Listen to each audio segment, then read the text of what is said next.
Sino kaya ito? Manager ko. Diba? So, yun ang trabaho naman. May question pa kayo sa role ng manager. And managers usually get mga 20 to 30% of what you earn. Okay? It depends. I think kayo you're under co-management, some co-management deal with this company. Dito po.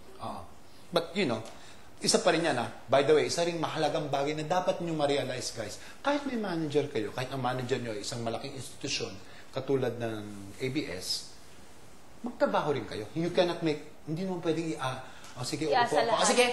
May akong trabaho. Hindi naman ganun yun. Bakit wala akong trabaho? Diba? Hindi employment agency ang manager.